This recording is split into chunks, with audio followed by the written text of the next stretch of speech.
तीनों कृषि कानून रद्द होने के बाद भी किसान इसकी मांग पर अड़े हैं। केंद्र सरकार एमएसपी पर चर्चा करने के लिए समिति गठित कर रही है। ये है क्या?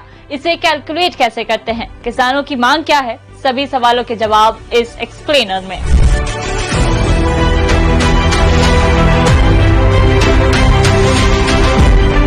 एमएसपी क्या है?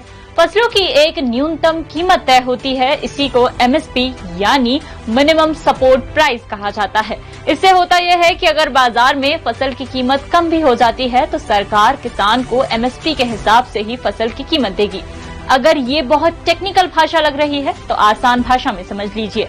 मोहन एक किसान है। वो अपने खेत में गेहूं की फसल लगाते हैं। कटाई के बाद बम्पर फसल निकलती है, लेकिन जब बाजार में आती है तो इसके रेट गिर जाते हैं। इससे मोहन को बहुत नुकसान होगा। मोहन जैसे किसानों को इस नुकसान से बचाने के लिए सरकार एमएसपी का इस्तेमाल करती है और फसल की न्यूनतम कीमत पहले ही डिसाइड कर देती है। एमएसपी एक तरह से फसल की कीमत की गारंटी होती है। भारत में इसकी कीमत commission for agricultural cost and process तय करता है। तो इसे तय करने का तरीका क्या है? एमएसपी 3 अलग अलग वेरिएबल के जरिए कैलकुलेट किया जाता है। A2 प्लस FL और C2। A2 में उन खर्चों को गिना जाता है जो किसान अपनी जेब से देता है। मोटे तौर पर बुआई से लेकर कटाई तक का खर्चा इसमें आता है।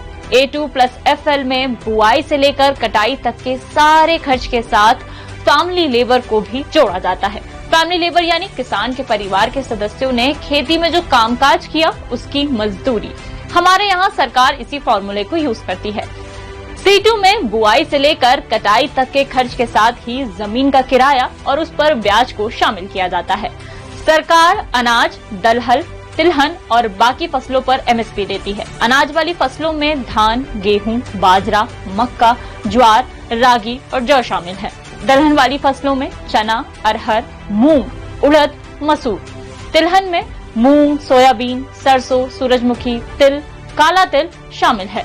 बाकी फसलों में गन्ना, कपास, जूट, नारियल आते हैं। एमएसपी एक पॉलिसी के तौर पर लागू की जाती है। फिलहाल देश में एमएसपी पर कोई कानून नहीं है।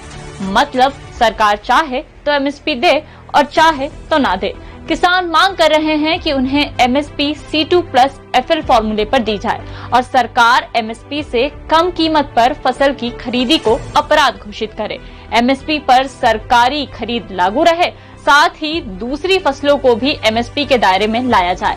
इस पर केंद्र सरकार के कई मंत्री और खुद प्रधानमंत्री मोदी भी ये बात कह चुके हैं कि एमएसपी की व्यवस्था जारी रहेगी। लेकिन किसान संगठन चाहते हैं कि ये बात कानून में शामिल कर दी जाए। इसमें भी एक पेच अटका है। 10% से भी कम किसान अपनी फसल को एमएसपी पर बेचते हैं और अब ताजा आंकड़े बताते हैं कि एमएसपी पर फसल बेचने वाले किसानों की संख्या कम होकर 6% हो गई है। यानी किसानों का एक बड़ा वर्ग अभी भी एमएसपी पर अपनी फसल नहीं बेचता है। एमएसपी को कानूनी दायरे में लाना आर्थिक रूप से बेहद चुनौतीपूर्ण है।